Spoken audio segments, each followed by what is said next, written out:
Run.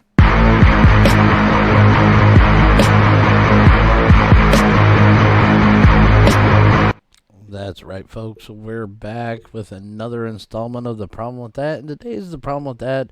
The voting regulations that they're trying to get passed here to push through because of COVID-19. Now, that's a long one.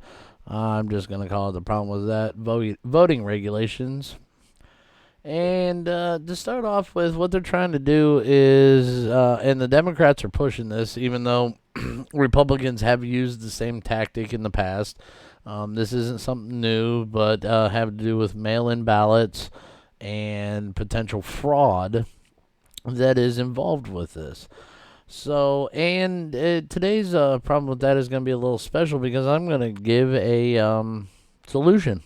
A good solution, one that nobody wants to look at yet, but it will probably become fruition because of the way that it operates. So the problem with that right now is, especially Democrats in Southern California have been pushing for the way that we get ballots from people because of the COVID-19 pandemic, because we don't want a bunch of these people going to these polls and getting sick and yada yada yada yada, because I guess COVID-19 spreads differently than other diseases. It doesn't, but that's beside the point. They brought in what's called ballot harvesting. And if you don't know what this is, and there's a link in the description below for you to go take a look and see what this is all about. But what is ballot harvesting and how is it affecting Southern California elections? And this is something that's going on.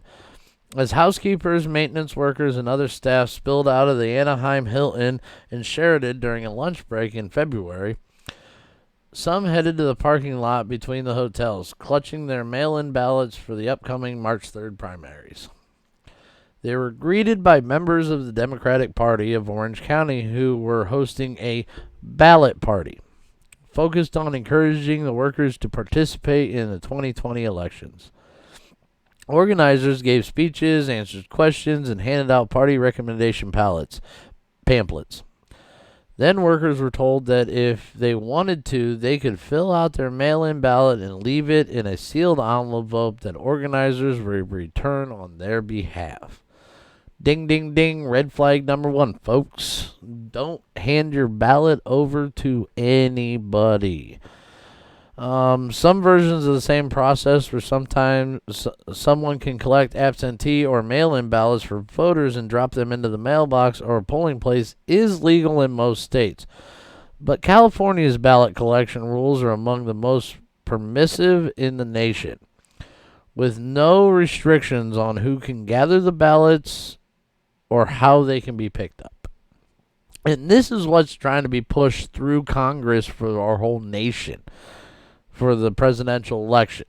They want to be able to have people go door to door, pick up these ballots, and be able and hand them in on your behalf. Hand them in on your behalf. Well, that's a red flag, folks. I mean, it only takes one or two of these people collecting ballots to be able to swing a vote.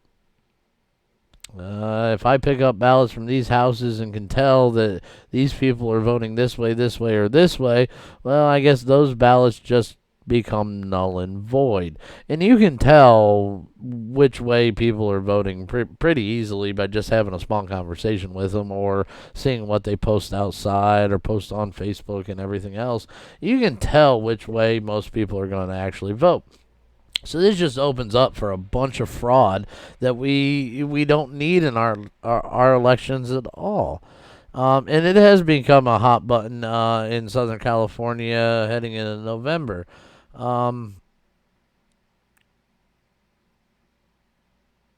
Yeah. And they call it ballot harvesting because it implies election results are planted or plucked from a field of voters. And it is. And the Republicans have done this. Democrats have done this. This is not something new that is not actually done all the time. I mean, we hear about voter fraud all the time. We always hear, oh, we need to stop voter fraud. We need to do this. We need to do that. Well, I actually have a solution for this, folks. And the solution is something that I am very, very big on. I'm a Bitcoin fanatic. I have my own Bitcoin channel that I do a couple videos on Bitcoin and everything else. This is one that I haven't touched on yet, and this is one where it has nothing to do with money. It has nothing to do with any of that. It has to do with the technology behind it called the blockchain. And the blockchain can solve voting problems. So, for every technology used today, there was a time it was laughable, inadequate as a replacement for what came before it. For decades, chess engineers were mere curiosity, but not a smartphone. But now a smartphone can beat any grandmaster. The same is now true for voting technology. As we look back on the record failures of apps to secure our elections, from failing in Iowa to a few days later leaking millions of voter records to Israel, we are reminded that technology, especially in the hands of small contractors, can be fallible and lead to massive data leaks. Many say we do not need tech to secure our elections, that paper ballots have been good enough for centuries. But is that really true?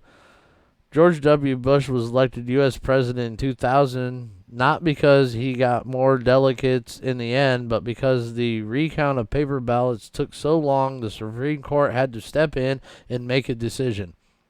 The Iraq War may have never happened if we didn't use paper ballots. The recent coronavirus epidemic also raises health concerns about shared voting facility versus using personal touchscreen devices. Crypto and Byzantine consensus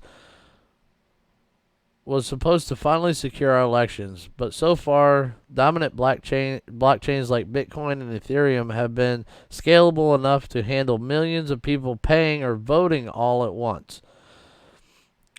But a new generation of open source innovation and protocols like Intercoin, MadeSafe, and Holochain is showing how to build viable, secure, scalable infrastructure that can handle voting and economics at scale.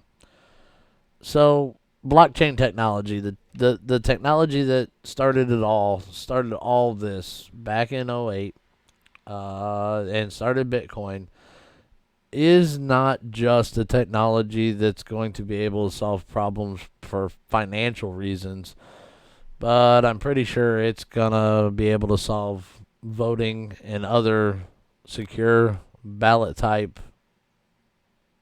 issues in the future. Oh shit! Oh shit! Oh shit! Run.